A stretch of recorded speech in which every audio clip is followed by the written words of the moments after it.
আসসালামু আলাইকুম, শুভেচ্ছা। আপনারা গত বেশ কয়েকদিন ধরে জাহাঙ্গীরনগর বিশ্ববিদ্যালয়ের জাকসু নির্বাচন নিয়ে সংবাদ সংগ্রহ করে চলেছেন।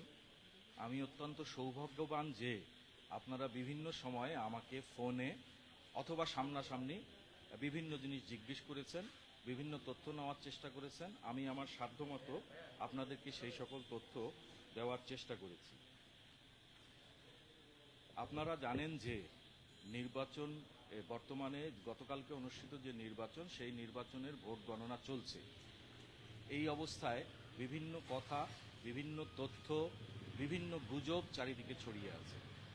এর প্রেক্ষিতেই বিশেষ করে গতকালকে বিকাল থেকে আপনাদের তরফ থেকে আমার কাছে অনেকভাবে অনেকে অনেক কিছু জিজ্ঞেস করার চেষ্টা করেছেন। সেই চেষ্টা আমি কিছুক্ষণ আগে পর্যন্ত দেখেছি, এই যে এখনও দেখছি সচল আছে। তাই আপনাদেরকে আমি কষ্ট দিয়েছি যে আসলে একজন একজন করে বলার চেয়ে আপনারা যে আমার আহ্বানে এখানে এসছেন, যে আপনাদের সাথে আপনাদের আপনাদের প্রশ্নগুলোর উত্তর যাতে আমি একবারে দিতে পারি, সেই কারণেই আসলে এখানে আসা। আমি এই পর্যায়ে আপনাদেরকে হয়তো সুবিধার জন্য একটু বলি, এই সদ্য যে জুলাই আন্দোলন আমাদের হলো, যে জুলাই বিপ্লব হলো, এই জুলাই বিপ্লবে কোনো সময় আমি ক্রেডিট দাবি না করলেও এই বিশ্ববিদ্যালয়ে অন্তত যারা আছেন তারা সকলে জানেন আমার কি ভূমিকা ছিল। আমি তখনও রাষ্ট্রের সর্বোচ্চ ব্যক্তি থেকে শুরু করে বিভিন্ন গোয়েন্দা সংস্থার হুমকি ধামকির প্রতি মাথা নত করিনি।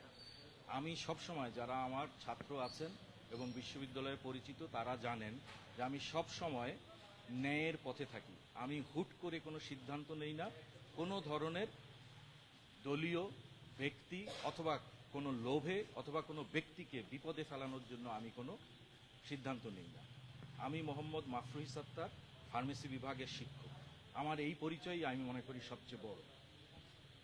আজকে আপনারা জানেন যে নির্বাচন নিয়ে গতকালকে অনেক ধরনের প্রশ্ন উত্থাপিত হয়েছে। শুধু গতকালকে নাই, গতকালকের আগের থেকে আমরা আপনাদের মাধ্যমে এবং বিভিন্ন মাধ্যমে বিভিন্ন তথ্য পেয়েছি। সেই তথ্যগুলোকে আমি সবসময় মনে করেছি, এই পর্যন্ত আমি মনে করেছি যে একজন শিক্ষক হিসাবে, একজন নির্বাচন কমিশনার হিসাবে নির্বাচন কমিশনে আমার মতামতটা তুলে ধরে নির্বাচন কমিশনকে এই বিষয়ে সঠিক পদক্ষেপ নিতে সাহায্য করা।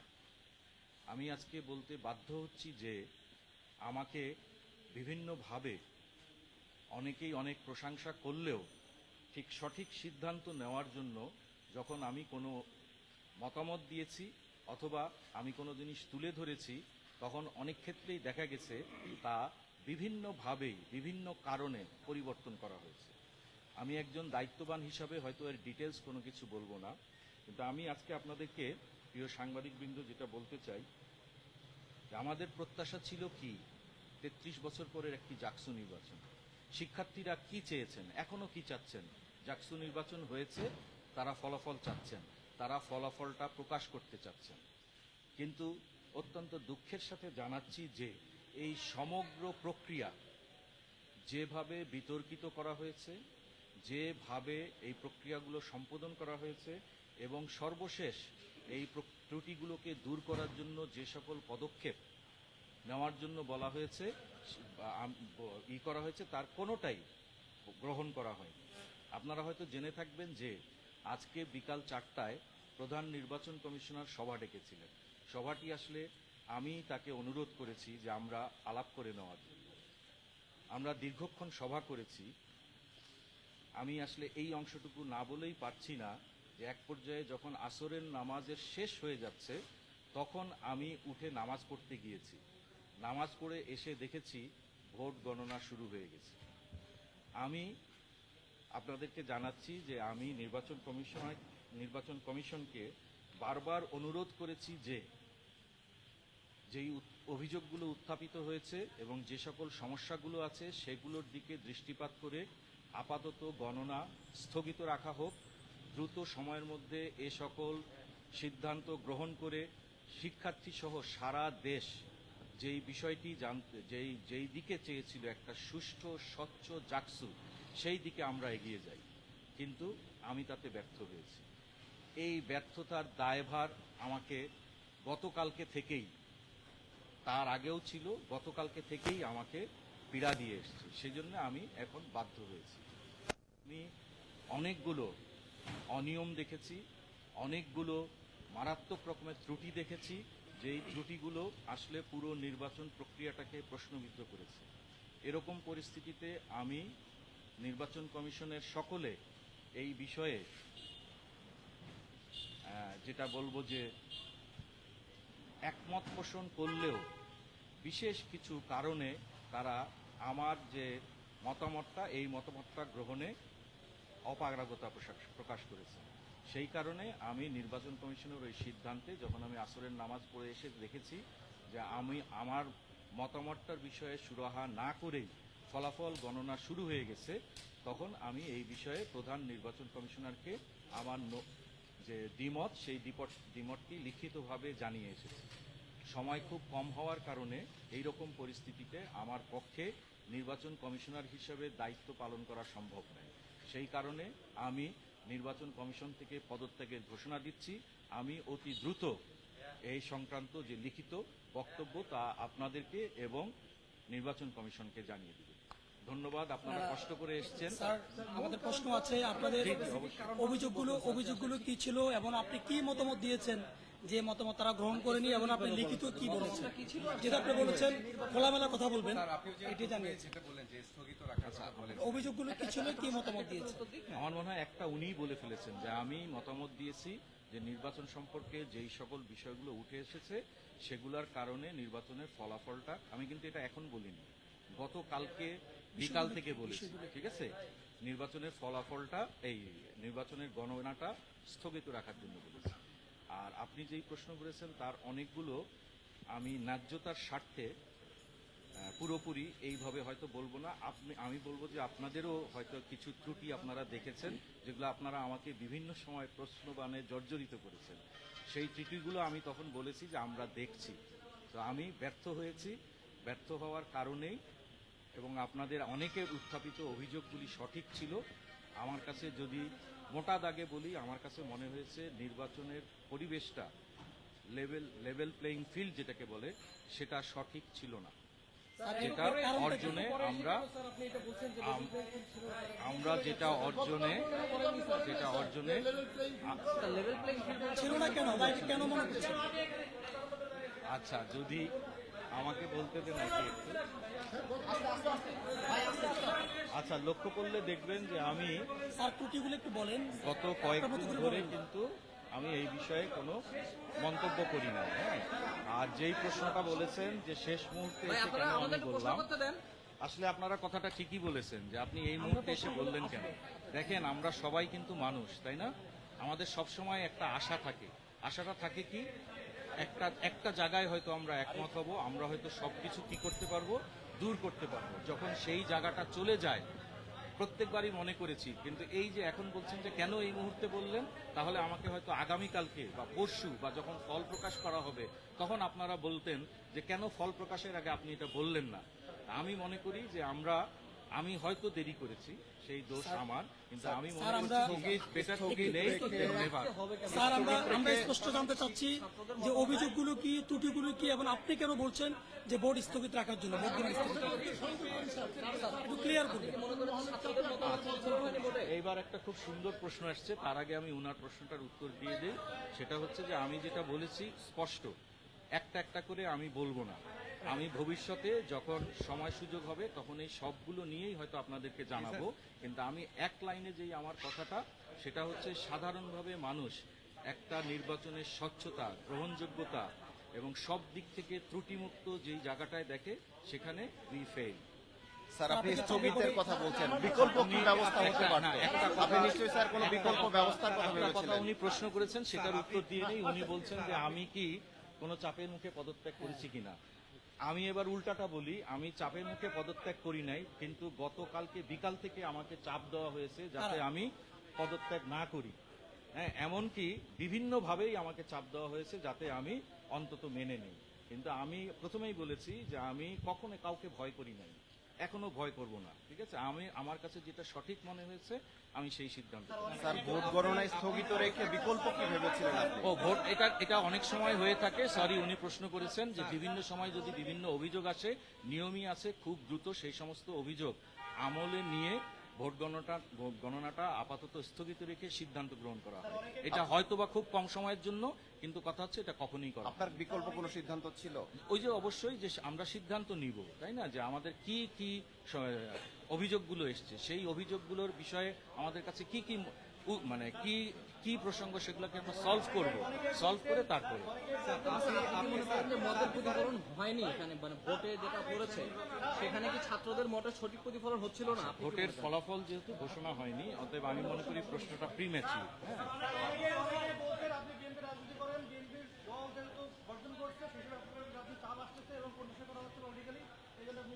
আপনার প্রতি পলিটিক্যাল কোনো চাপ আছে আচ্ছা, কিনা? প্রথম কথা হচ্ছে যে আমি বিএনপি করি না। হ্যাঁ, এটা আসলে বাংলাদেশের প্রচলিত একটা ভাষা। আমি অবশ্যই বাংলাদেশের একজন স্বাধীন নাগরিক হিসাবে এবং বিশ্ববিদ্যালয়ে যেই ধরনের আছে তাতে একটি আদর্শে বিশ্বাস করি, সেই আদর্শের সংগঠনের সাথে আমি যুক্ত আছি। কিন্তু আমি আপনাকে আবারও নিশ্চিত করি, আমি মাহফুজ সত্তার, আপনারা যারা চিনেন তারা দেখেছেন, কোনো সময় এমনকি আমার ছেলে হোক, আমার সন্তান হোক, আমার ভাই হোক, বোন হোক, বাবা হোক, কারো কথায় নতি স্বীকার করা, কারো কথায় কোনো কাজ করার মানুষ আমি নই। ধন্যবাদ। আমি বোধহয় আপনার প্রশ্নের উত্তরটা একটু আগে দিয়ে দিয়েছি। জি,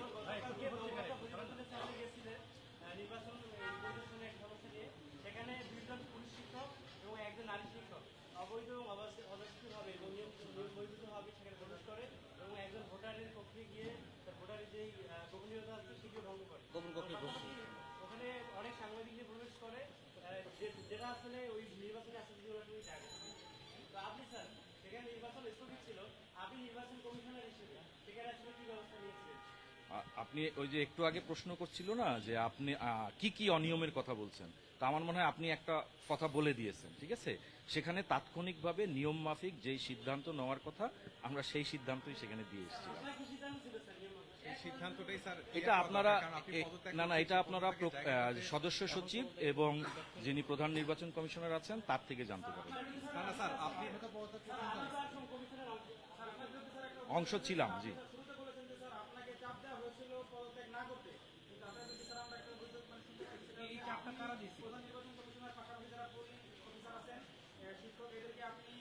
আচ্ছা, এই প্রশ্নটা না আমাকে আরো কয়েকজন সাংবাদিক করেছে। হ্যাঁ, তা আমি তাদেরকে যেই উত্তর দিয়েছি আপনাদেরকেও একই উত্তর দেই।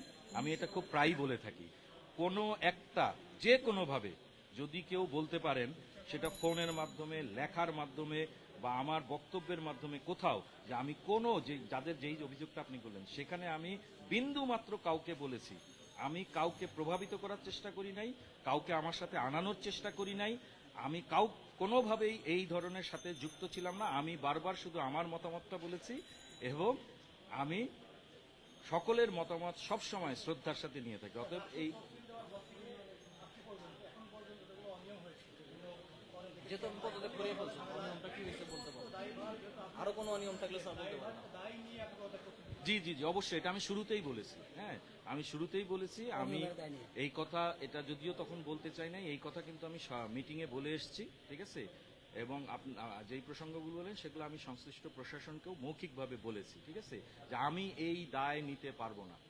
সহজ কথা একদম।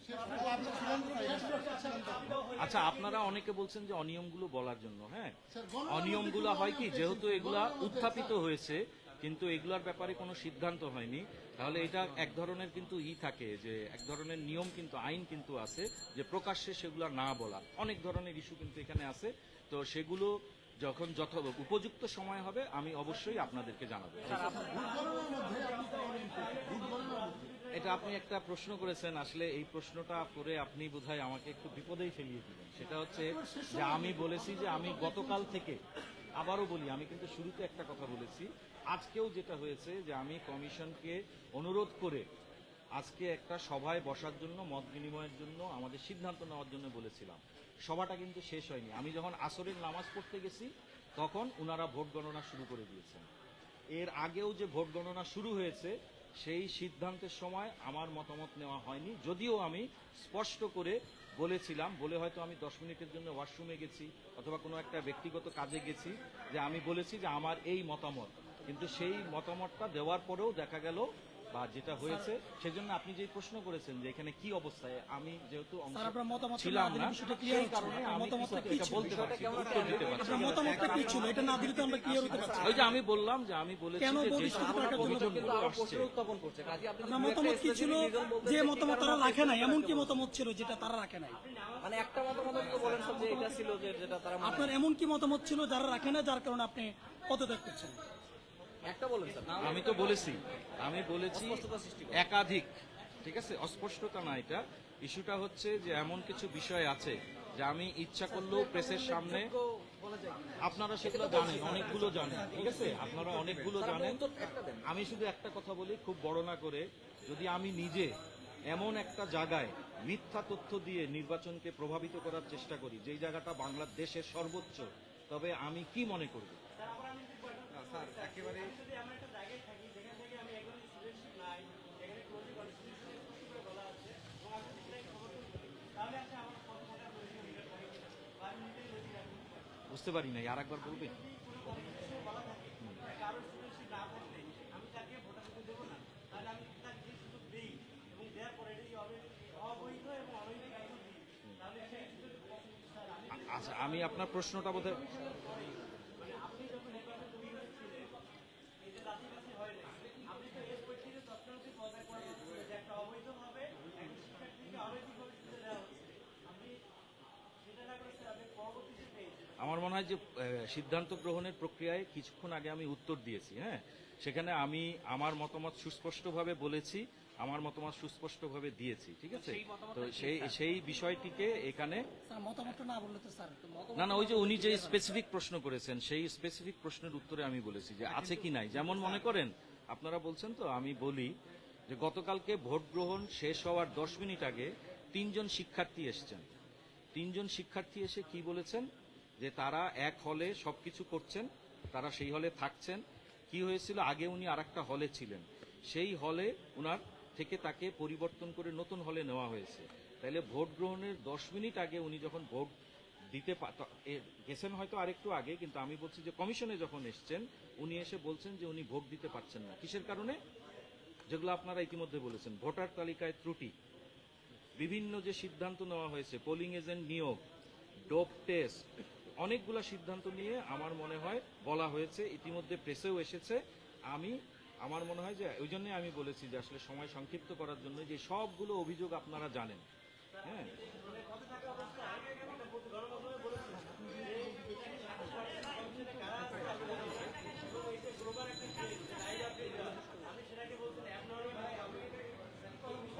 আচ্ছা, প্রথমত হচ্ছে যে আমি অবৈধ বলি নাই, আমাকে যেই সাংবাদিক প্রশ্ন করেছেন, আমি অবৈধ বলি নাই, আমাকে যেই সাংবাদিক প্রশ্ন করেছেন তিনি আপনার মতোই আমাকে একটা উত্তর দেওয়ার জন্য বাধ্য করেছেন।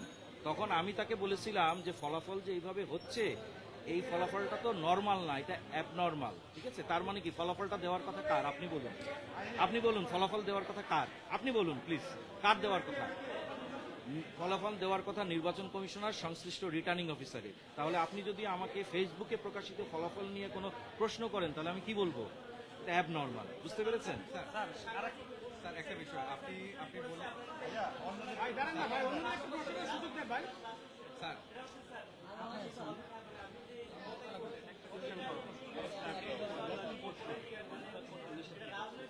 এর উত্তরটা বোধহয় আমি আগেই দিয়ে দিছি। আমি এই পর্যন্ত আমার জীবনে রাজনৈতিক উদ্দেশ্য প্রণোদিত হয়ে ব্যক্তিগত লাভ লালসার জন্য কোনো সিদ্ধান্ত নেই নাই। আমি ন্যায়, নীতি, যৌক্তিকতার উপর দাঁড়িয়ে কথা বলেছি। ধন্যবাদ। পদত্যাগ করতে আপনাকে বাধা দিচ্ছে কি? আপনি পদত্যাগ করতে চেয়েছেন কিন্তু আপনাকে পদত্যাগ করতে বাধা দেওয়া হয়েছে, আপনি বললেন না, এটা কিন্তু আমি বলি, এটা কিন্তু সাংবাদিকের প্রশ্নের উত্তরে আমি বলেছি। কারণ হচ্ছে যে আমাকে বললেন যে বিভিন্ন সংবাদ মাধ্যমে বা কোনো কোনো জায়গায় কেউ বলেছে, হ্যাঁ, অনেকে অনেক কথা বলতে পারে, আমার আসলে সব কথা একজন শিক্ষক হিসেবে নেওয়া কিন্তু সঠিক না, কারণ আমি যথেষ্ট বয়স হয়েছে, তাই না। আমি এটা যুক্তির খাতিরে কিন্তু বলেছি কথাটা, যে আমি তো কাউকে তো বাধ্য করা তো দূরে থাকবো, বরঞ্চ আমাকে অনেকে বলছে, একটু আগেও ফোন করে একজন বলেছে যে আপনারা যেভাবে জানতে চাচ্ছেন বিষয়টা কিন্তু সেরকম না। আমারই হয়তো একজন পরিচিত জন, শুনলাম স্যার আপনি নাকি পদত্যাগ করছেন, তো স্যার আপনি কিন্তু পদত্যাগ করেন না। আমি ওই অর্থে বলেছি যে উল্টা এটা, যে আমাকে বরঞ্চ কেউ কেউ এরকম বাধা প্রদান স্যার লাস্ট একটা বিষয় ধন্যবাদ। জি। একটা বিষয় একটু ক্লিয়ার করবেন, সেটা হলো আপনি বলেছেন যে ভোট গণনা যেন না হয়, এরপরে ভোট গণনা শুরু হওয়ার পরে এখন আমরা দেখলাম সুন্দর করে ভোট গণনা হচ্ছে। আপনি কি ভোট গণনার সুন্দর পদ্ধতি দেখেই পদত্যাগ করছেন? আচ্ছা, একটা খুব সুন্দর প্রশ্ন আপনি করেছেন, নিষেধ ঠিক আছে? করলেন, নিষেধ শুনলেন। জি জি, সুন্দর প্রশ্ন করেছেন। সেটা হচ্ছে খুব সহজ কিন্তু উত্তরটা আপনি একটা বিশেষণ দিয়ে বলেছেন, ঠিক আছে? আমি এই বিষয়ে বিশেষণও দিব না, আপনাকে কিন্তু আমি হতাশও করব না। দেখেন, আমরা বহু আগে নির্বাচন কমিশন সিদ্ধান্ত নিয়েছি। কি সিদ্ধান্ত নিয়েছি? যে আমরা ভোট গণনা করব কিভাবে? মেশিনে করব, তাই না? তাহলে আমরা এখন ভোট গণনা করছি কিভাবে? ম্যানুয়াল পদ্ধতি। ম্যানুয়ালি করছি। স্যার এটা কেন? হ্যাঁ, আচ্ছা, না, আপনার প্রশ্নের উত্তরটা আগে দিয়ে নেই। এটাও একটু বলুন। এখন আমরা করছি কাদের কিভাবে? আপনারা গণনা করছি এইভাবে। তাইলে আপনি ঠিক যেমন বলেছেন যে কেউ হয়তো ভাবছে এরকম, এটা তো ভাবনার বিষয় না। এটা আশার বিষয়টা হচ্ছে কি, যে সুন্দর অসুন্দরের প্রসঙ্গ না, ঠিক আছে? প্রসঙ্গটা কিন্তু নিয়ম অনিয়ম। ধন্যবাদ। অনেক মানে সুন্দর প্রসেস কিন্তু অনিয়ম হতে পারে, বেআইনি। স্যার তারা ম্যানুয়ালে গেলেন কেন স্যার? কাদের আবদারে আপনারা ম্যানুয়ালে যেতে বাধ্য হলেন? এটা তো নির্বাচন কমিশনের প্রধানকে জিজ্ঞেস করলে ভালো হবে, আমি তো বলেইছি। না একটু আপনি বলছেন না যে খোলামেলা কথা বলবেন, আমরা না, খোলামেলা বলতে হচ্ছে যে ম্যানুয়াল আমরা- পদ্ধতিতে আপনারা আপনারা যেতে বাধ্য হলেন। আমাকে এতটুকু, না আমরা কোনো মেশিন কিনি, এই যে অনেক অপতথ্য আছে, হ্যাঁ, আমরা কোনো মেশিন, যেমন অনেক অপতথ্য ছিল, আমরা নাকি, যেমন দেখেন এই যে বলছেন না যে কি কি অনিয়ম হয়েছে, হ্যাঁ, দেখেন আসলে আপনারা তো সবাই ট্রেন, হ্যাঁ, আমি কিন্তু এই যে ইনফোডেমিক্স এর উপর অনেক কাজ করেছি, ঠিক আছে? সেখান থেকে জানি যে আসলে অপতথ্য কোনটা, মানে মিস ইনফরমেশন কোনটা, ডিস ইনফরমেশন কোনটা, তাই না? ওই যে উনি একটা প্রশ্ন করেছেন, শুধু এটা না, আগের থেকেই কিন্তু হচ্ছে, আমরা এই কিনেছি সেই কিনেছি, ঠিক আছে? এইগুলা যারা তথ্য দিয়েছেন, যারা সরবরাহ করেছেন, এগুলো কিন্তু আসলে আমি অন্তত এতটুকু বলবো মিস ইনফরমেশন। তো আপনারা আশা করি মিস ইনফরমেশনে করবেন না। আর একটা কথা আমি বলি, আপনারা বারবারই বলছেন, আপনারা বলতেই পারেন, সেটা আপনাদেরই, সেটা হচ্ছে যে আমাকে সুনির্দিষ্টভাবে বলছেন কিছু জিনিস বলার জন্য। আমি সুস্পষ্টভাবে বলেছি কি, যে আমি যেই সুনির্দিষ্ট বিষয়গুলো বলবো এটার একটা রাইট আপ তৈরি করার প্রয়োজন রয়েছে, এটার একটা আইনি দিক থাকবে, ঠিক আছে? এই সব কিছু বিবেচনা করে বলবো। কিন্তু আমি আশা করছি যেটা, যে যেই অনিয়মগুলো হয়েছে এরপরেও আমি আর বসে থাকতে পারছি না, সেই কারণেই আমাকে কমিশন থেকে পদত্যাগ করতে হবে। এখন ঠিকঠাক আছে, এখন যেভাবে চলছে না,